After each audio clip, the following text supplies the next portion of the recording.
Oi, gente, boa noite.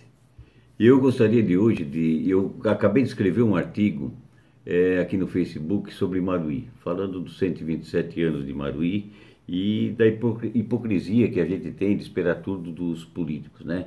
E com certeza, eu queria dizer para vocês que, com certeza, eu tenho um amor por Imaruí assim, muito grande. E esse meu amor por Maruí é tão grande que eu até admito que existam pessoas que amem Maruí o tanto quanto eu, mas não mais do que eu. Isso é uma coisa minha, né? Eu amo muito Maruí. Eu sempre, quando eu saio, eu viajo, eu ando, é difícil eu não conversar, eu não falar, eu não tocar na palavra Imaruí. Eu sempre estou tocando Imaruí, lembrando Imaruí. Qualquer lugar que eu vou, seja aqui por Santa Catarina, aqui pelo Brasil, ou mesmo no exterior onde eu vou, estou sempre lembrando de Imaruí, comparando alguma coisa com Imaruí. Isso é o que falam meus amigos, isso é o que fala a minha família. Eu vivo em Imaruí e automaticamente Imaruí vem. O Imaruí desabrocha e vem e sai a palavra Imaruí porque ele vive no meu coração. Então eu acho que tem pessoas que amam Imaruí tanto quanto eu, né? E então nós amamos Imaruí. Isso é muito importante. Mas eu gostaria de falar hoje sobre a hipocrisia que existe, né? E eu falei isso no meu artigo, de a gente achar que nós devemos esperar tudo dos políticos para melhorar a nossa terra, para melhorar o nosso Maruí. Eu fui vereador, eu tenho um passado com o Maruí muito grande, né? Meu pai foi prefeito, meu avô foi prefeito, meu bisavô foi vereador. A gente tem um histórico muito grande com o Maruí, né? Eu tive o sogro Portinho Bittencourt também que foi prefeito, né? O filho Pita, meu amigo, foi prefeito. Eu fui um companheiro, um irmão do Pedro Bittencourt. O tio Pedro era um amigo, uma pessoa especial. O Epitácio foi um paizão para mim também, muito me ensinou na vida. Enfim, a gente tem uma ligação muito grande com o Maruí por causa já desse vínculo de amor. E eu amava muito também um querido meu, uma pessoa que eu aprendi a amar quando menino, era o Políbio Bittencourt. Ele sempre parecia muito comigo, brincalhão, animado, né? Foi uma figura muito grata, muito amiga, muito compreensiva, foi muito amigo na minha infância e influenciou muito no meu gostar de Maria. As pessoas que conheceram o Políbio Bittencourt sabem do que eu estou falando. Era uma pessoa extraordinária, uma pessoa especial, né? Além do Ptolomeu, com menos amizade, mas eram pessoas especiais. Eu digo assim, ó, que com certeza nós em Mari tivemos dias gloriosos na nossa história. Nós tivemos uma população bem maior, um município bem mais forte, seja econômica, seja politicamente, né? Mas isso nós temos que buscar isso na história, né? Eu me lembro assim dos idos de 1965, menino, né? E eu sempre fui muito ligado, eu tenho uma memória muito boa. Dali para frente as coisas começaram a mudar em Maruí. Eu me lembro do pai falando, né? E por ações que fugiam ao alcance da força política local. Eram ações que não estavam ao alcance da força política local, né? E a primeira delas, né, com impacto forte, foi por parte do governo federal, quando ele anunciava, né, naquela época, né, no finalzinho já de 1900, da década de 60, 65 e diante, ele anunciava a construção da BR-101, né, que teria o seu trajeto passando por Laguna, com a construção da Ponte da Cabeçuda, né, onde então o trânsito que acontecia para todo o sul do Brasil, para Porto Alegre, né, para toda aquela região e para a Serra, né, ele não mais passaria em Maruí. Ele deixou de passar em Maruí e começou a passar então, né, pela BR-101 através da Laguna, deixando o nosso município totalmente isolado, né, 24 quilômetros da BR-101 aqui no lado do sul e 42 quilômetros da BR-101 no lado norte. É uma coisa assim, agressiva. Agressiva porque isso tem desdobramentos que refletem na nossa vida drasticamente até os dias de hoje. Vamos Daqui a pouco nós vamos ver como isso vai se desdobrando e como isso vai acontecendo. Né? E uma coisa também importante de salientar, que foi mais ou menos na mesma época, e eu menino ainda me lembro disso, e as pessoas da minha idade, os mais velhos, muito mais, ainda se lembram disso, era o transporte fluvial, né? Nós tínhamos um transporte fluvial muito rico, o transporte marítimo no Brasil, ele era bem forte, né, até mesmo pela falta de rodovias, não existiam rodovias, né? Eu, em 1970, eu passei pela BR-101 em plena lama, né? Em 69 eu vim a Florianópolis, metade era lama, metade era asfalto, né? Passava pelas 7 pontes, deixava corrente, porque o exército estava asfaltando a BR-101. Então as coisas eram diferentes. Mas naquela época, então, o transporte marítimo era muito bem usado, né? E tinha um valor muito importante. Isso para Barueri também era importante. Por quê?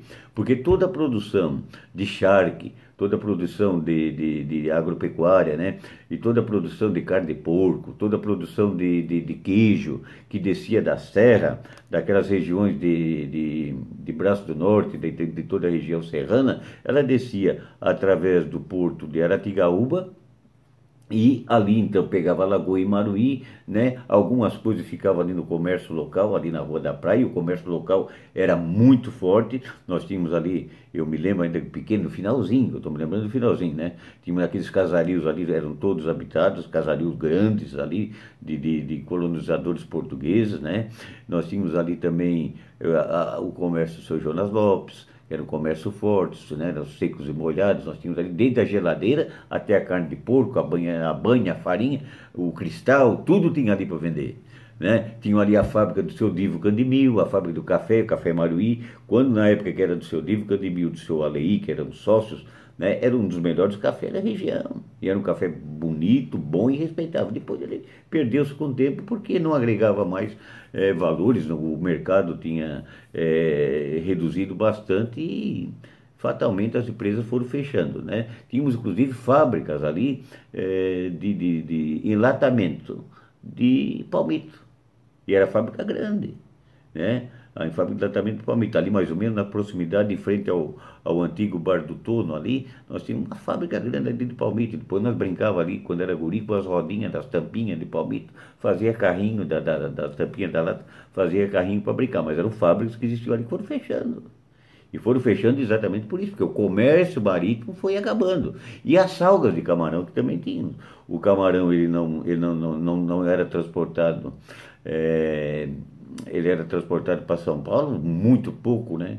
Não existia o carro frigorífico, então ele era transportado seco, salgado. Então era salgas, tinha a salga Seu Juvencio, né? Seu Juvencio tinha uma salga ali, Seu Juvencio Pereira, a família ainda permanece em Maruí. Seu Juvencio tinha uma salga forte ali, o Odair também tinha uma fábrica forte ali, e o pescado era muito forte, ele movimentava muito, né? E depois o pescado ainda continuou sendo movimentado por alguns anos, e ainda hoje tem pessoas de Imaruí que movimentam o pescado nessa luta grande, porque é a nossa matéria-prima mais forte ainda, é o que toca um pouco a economia do nosso município, né? Sem muito retorno para a municipalidade, para o erário público, mas que faz com que as pessoas tenham o mínimo para a sua sobrevivência.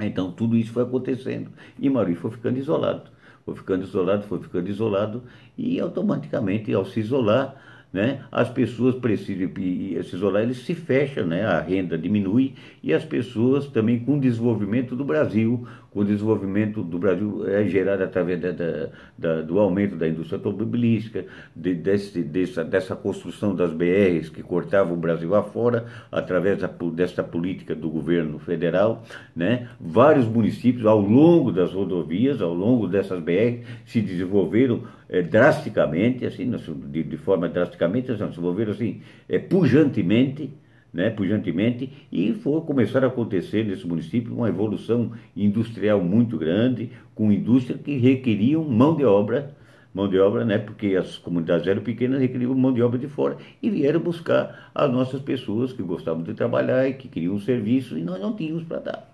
E essas pessoas foram saindo para trabalhar. E começou então, que nessa década de 60 para frente, um êxodo rural muito grande.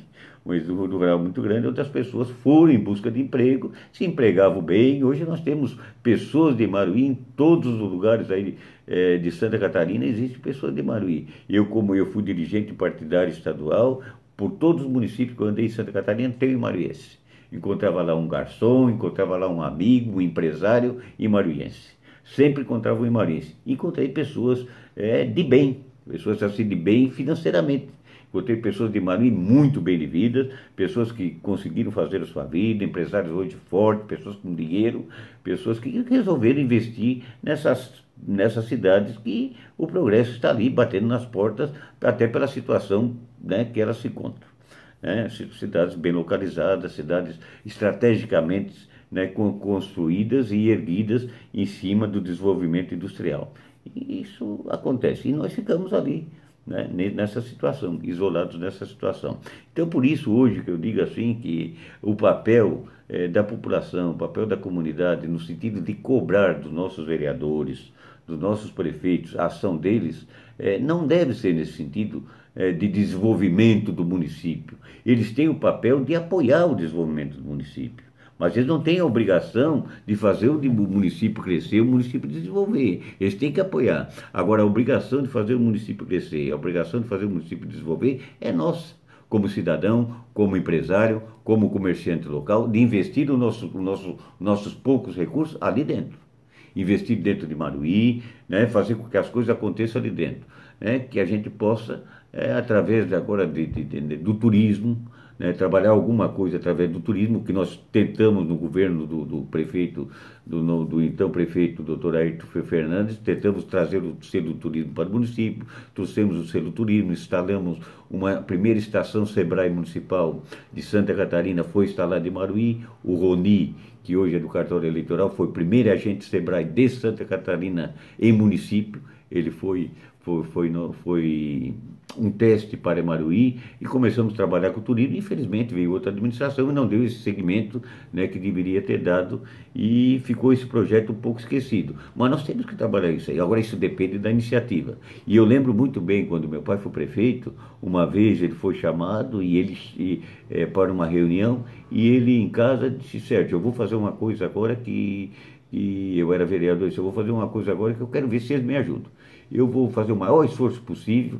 Eles estão cismando em botar uma grande confecção no município, e eu vou fazer uma proposta para os empresários. A prefeitura entra com 51%, com 49% do capital, eles entram com 51%, e eles vão administrar então essa grande empresa, que seria uma empresa de confecção. Chamou a associação comercial, na época era o Renato, o Pedro, umas pessoas assim, e aí eles discutiram de lá, e a conversa foi, e eu sei que acabou não vindo a resposta do sim, de aceitar aquela proposta do meu pai. Mas cabe, o que eu quero dizer com isso é que a iniciativa privada é a quem cabe fazer esse papel de desenvolvimento, né, da indústria e do comércio local. Ao governo, às autoridades, cabe apoiar, buscar subsídios, né, buscar recursos fora, buscar incentivos fiscais, para que essas pessoas que vão gerar emprego, vão gerar